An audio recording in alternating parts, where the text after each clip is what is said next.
Mill compared my imperfect pregnancy to Syl's perfect one for 9 months after Syl gave birth.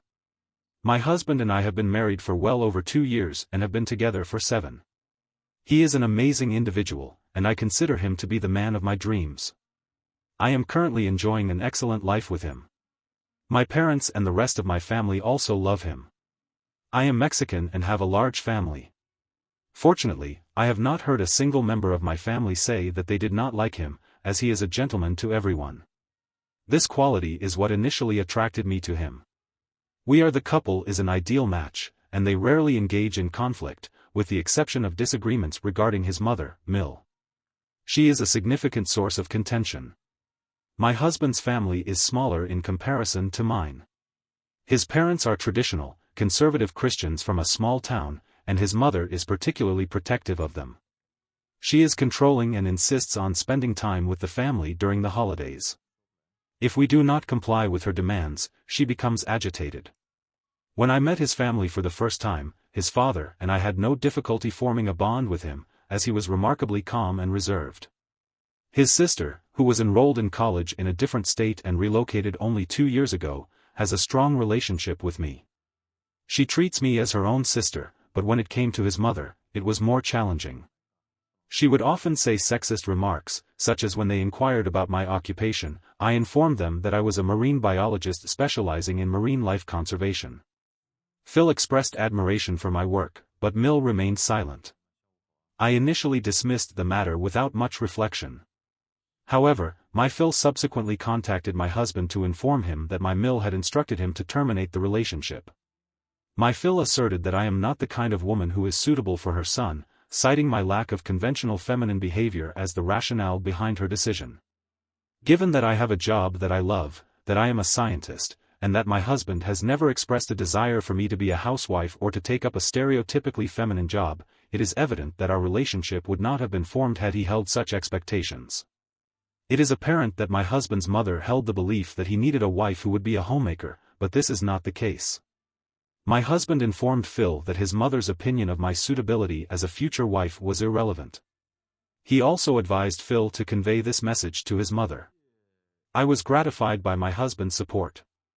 This was a clear indication that I was not the woman his mother had in mind for him. Unfortunately, as our relationship deepened, Mill's attitude towards me became increasingly hostile. Despite my husband's efforts to shield me from her criticism, she continued to demean me with snide remarks whenever we were alone. She frequently expressed her belief that a good wife should be a homemaker, emphasizing the importance of housekeeping and waiting for her husband's return. On multiple occasions, she made it clear to me that I did not meet her standards of femininity, suggesting that I was not the kind of woman my husband should have married.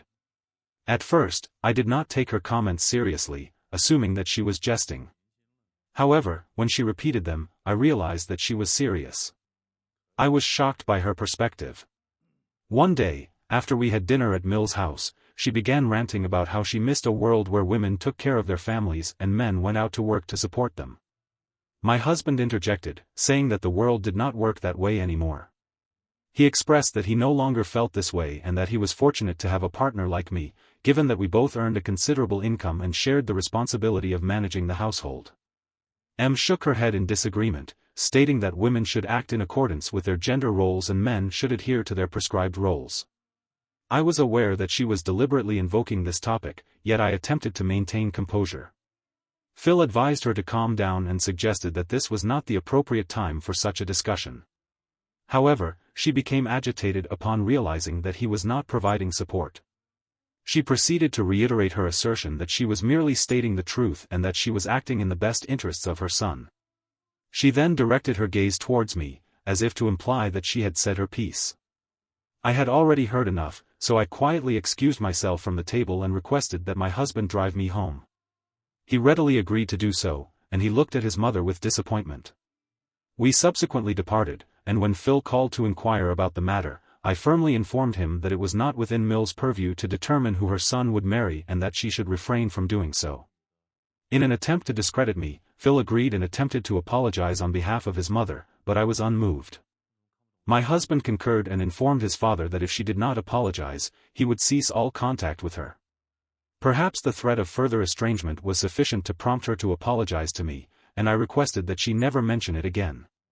She agreed, and I was able to move on from the incident.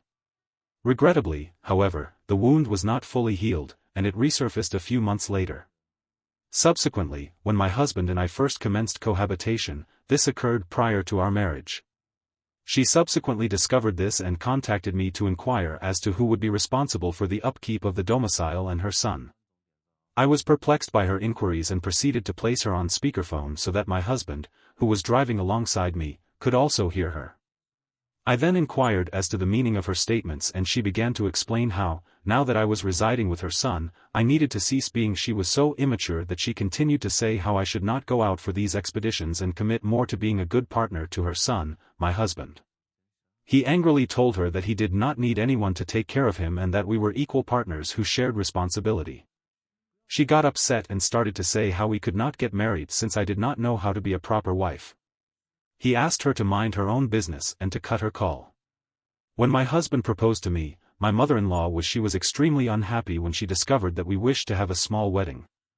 I had a large family, and it would be expensive for us to invite all of them since we were also looking to move into our own place. I finally decided to invite only my close family members.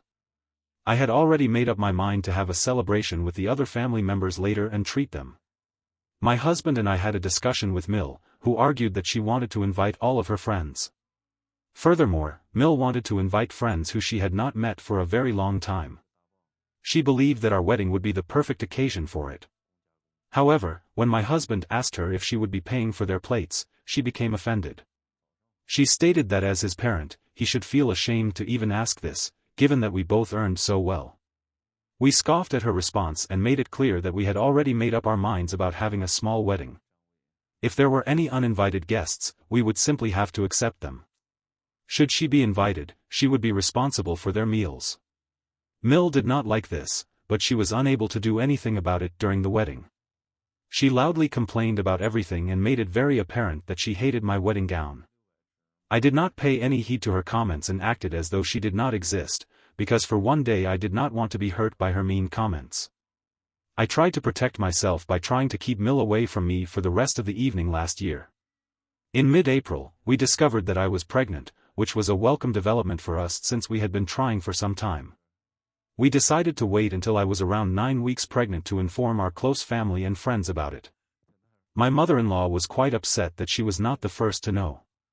She called me to ask how my husband's mother was doing and expressed her disappointment in me. I informed her that we wanted to wait before sharing such important news and that if she wanted to know, she could call my husband. She was at liberty to contact my husband, as I was amenable to listening to her discourses on the duties of a virtuous woman. This occurred just a month after I had announced my pregnancy. Sil informed us that she had recently discovered that she was pregnant as well. We were both shocked and pleased to hear this news. This meant that there would be one additional member of our family. Sil was not yet married, but she had a long-term partner whom we had met previously. I was aware of this. Mill made a significant fuss about the issue of pregnancy before marriage, as was to be expected. However, my husband provided his sister with the support she needed, and eventually, my mother-in-law accepted that Phil was experiencing a great deal of emotional distress. She was pleased that he would have 2 grandchildren at the same time. As we were both pregnant and going through this challenging period together, we leaned on each other for advice and companionship. Both experiences were simultaneously magical and challenging. We shopped for our babies together and decided on our nurseries during this time.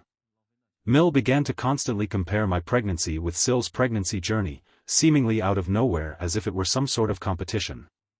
She would say things like how Sil was clearly better equipped to be a mother than me since she had always been a homemaker, unlike me who had a job. There were also snide remarks, such as if I vomited more and she found out. She would remark that Sil had never vomited as much, which indicated that her womb was better suited to the baby. Despite my efforts to ignore these comments, they caused me distress. Sil also found them upsetting. When it came time for my gender reveal party, I asked Sil to find out the gender of our baby from our doctor so she could prepare the envelope. She did the same when it came time for her gender reveal party. Mill was furious when she found out. She had a major meltdown and arrived at our doorstep, screaming at us that I was trying to take away her grandchild by not allowing her to organize the gender reveal. She also demanded that my husband put his foot down and allow her more involvement in my pregnancy. My husband was not pleased with the way she was speaking to me, as it was starting to give him a headache. He told her to leave or she would be cut off. She demanded that she be permanently removed from our grandchild's life. She made a scene, crying and insisting that she only wanted the best for her grandchild. However, she eventually left. Later, we received calls from Phil and Sil, who were concerned about her behavior. We had to tell them everything that had happened. Sil was shocked to hear how her mother was behaving and urged me to rest as much as I could because I was clearly distressed. During the Christmas season, my husband informed his mother that we would not be attending the festivities, as I was unable to travel long distances. She was displeased with this news and accused him of attempting to distance himself from his family. When he refused to heed her advice, she terminated the call midway through the conversation. We assumed she had understood and would not contact him again. To our surprise, a week later, she sent him a text message, instructing him to be at her residence at 4 p.m. My husband replied to her, reiterating their previous conversation about our decision not to attend. She then proceeded to call him, expressing her displeasure and questioning his motives. She accused him of avoiding family obligations and demanded to know if I was attempting to dissuade him from coming. My husband informed her that it was a joint decision not to attend. She then proceeded to express her discontent once more, accusing him of it became evident that Mill was becoming increasingly controlling and toxic. I would share my concerns with my husband and sister-in-law, and they would agree that she was crossing the lines. However, they would not stand up for me. When it came time to give birth, we did not have the time to inform anyone. I went into preterm labor at 33 weeks, and our baby boy was born at 34 weeks via emergency C-section. At 33 weeks, labor was induced and our son was born at 34 weeks via emergency C-section. After all efforts to achieve a natural birth had failed, my husband informed our family that our son had been born via cesarean section. He also announced the birth on the family group chat. Everyone was delighted and eager to offer their congratulations. However, Mill expressed displeasure at not being informed of the onset of labor and the birth of our son. She sent us a series of texts, stating that she should have been present in the delivery room to witness the event. Her grandchild's arrival was a source of considerable contention, as I would have never permitted her to be present. However, I did not respond to correct her erroneous assumptions, as I was preoccupied with my newborn. When we revealed the name we had chosen, she contacted my husband, expressing her displeasure with the choice, stating that it sounded too Mexican and that he should consider using a different name. My husband, however, expressed his admiration for our son's name and suggested that it could serve as a middle name, but that we needed to select a different surname. This suggestion was met with resistance. She continued to express her discontent when our son was born. She insisted on referring to him by a different name, which was unexpected. She attempted to justify this by stating that it was her special name for him. However, my husband firmly requested that she cease this practice. Additionally, she expressed displeasure with my decision to breastfeed our son, claiming that it would require her to spend less time with him. She suggested that I begin feeding him formula, which would allow her more time with him. My mother, who was also present with me, informed her that a newborn baby needs to have breast milk. However, Mill persisted in arguing that it was not fair. Her taunts and controlling nature were becoming increasingly unbearable. The final straw came when she invited me out for lunch, stating that she had something important to talk about. I attempted to cancel the lunch on several occasions, but she persisted, begging me to go. It was imperative that we meet, so I arrived. She greeted me warmly and we sat down to order our food.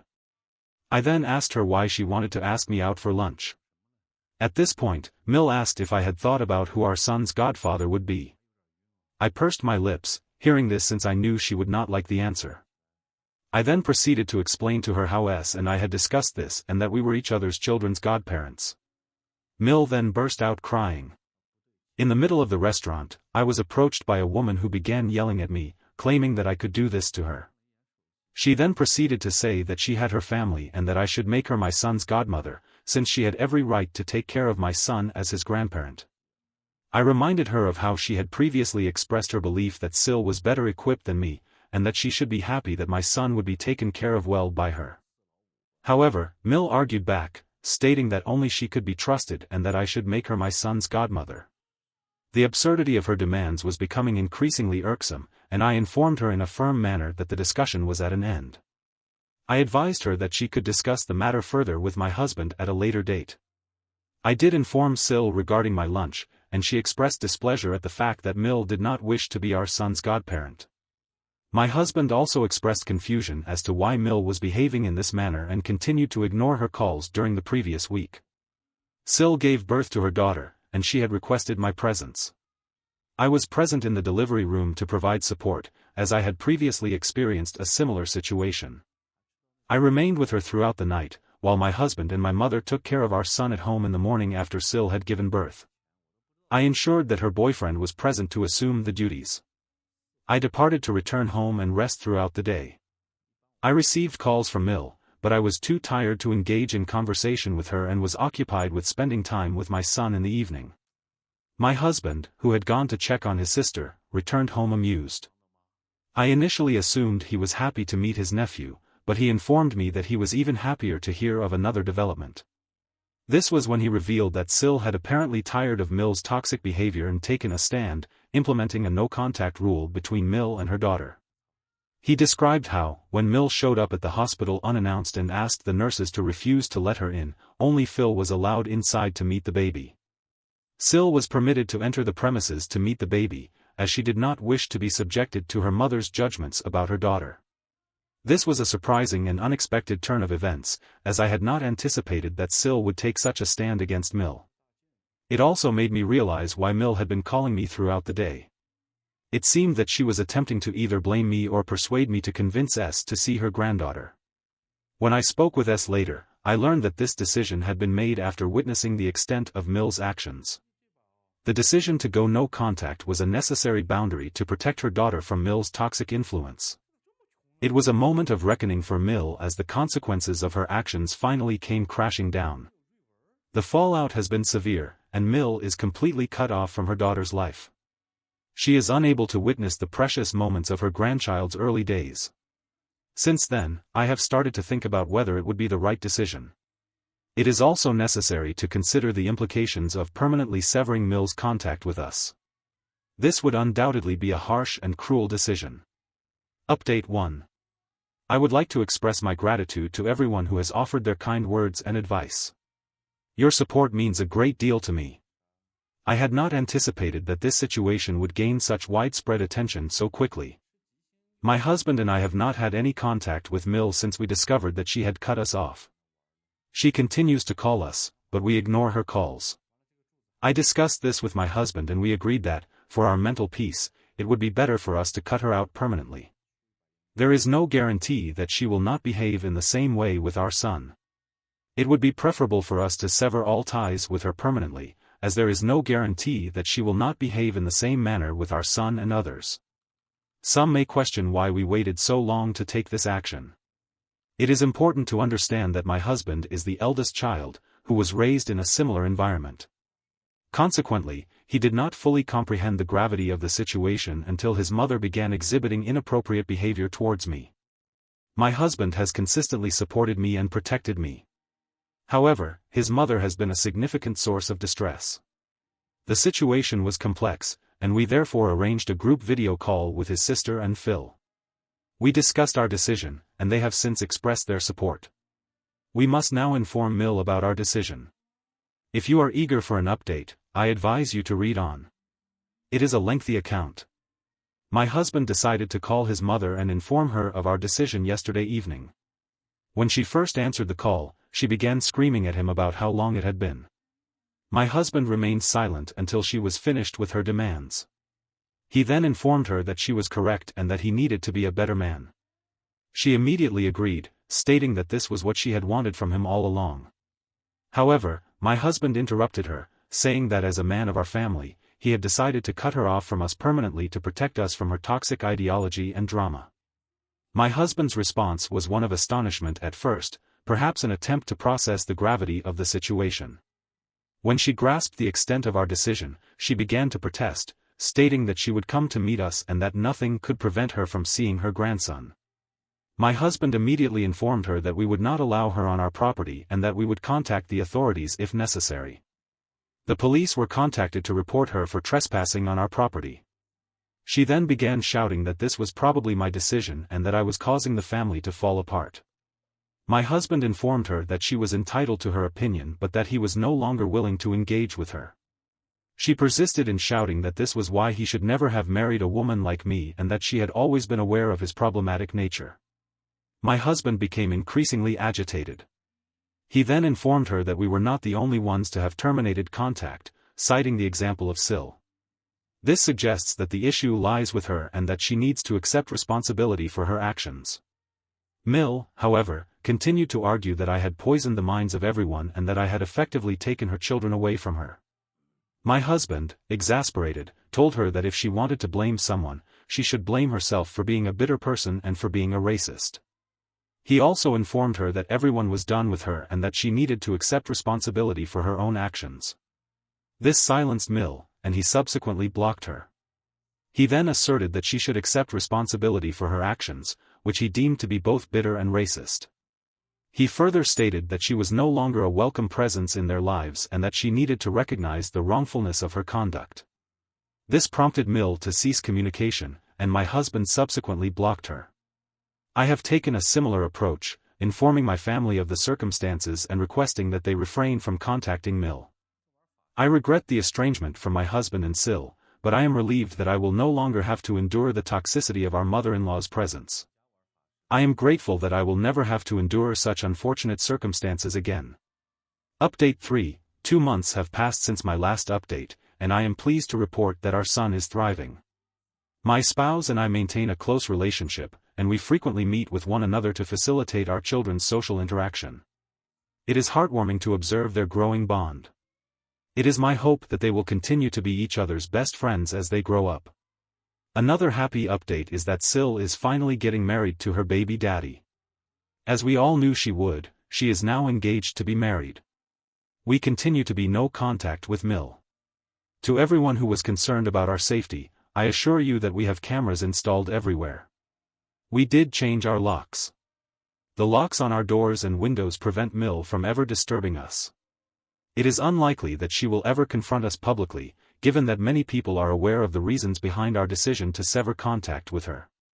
She attempted to persuade Phil to communicate with us, but he refused, informing her that he was tired of her behavior.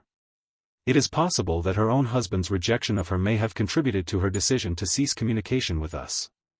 This may have prompted her to reconsider her actions, as evidenced by her subsequent request for Phil to convey her regret for her conduct towards me. However, it is uncertain whether she genuinely feels remorseful. Consequently, we have chosen to maintain our distance from her until the present day. Meanwhile, Phil and my family continue to visit us and form a close bond with our grandchild, a pattern that is likely to continue in the near future.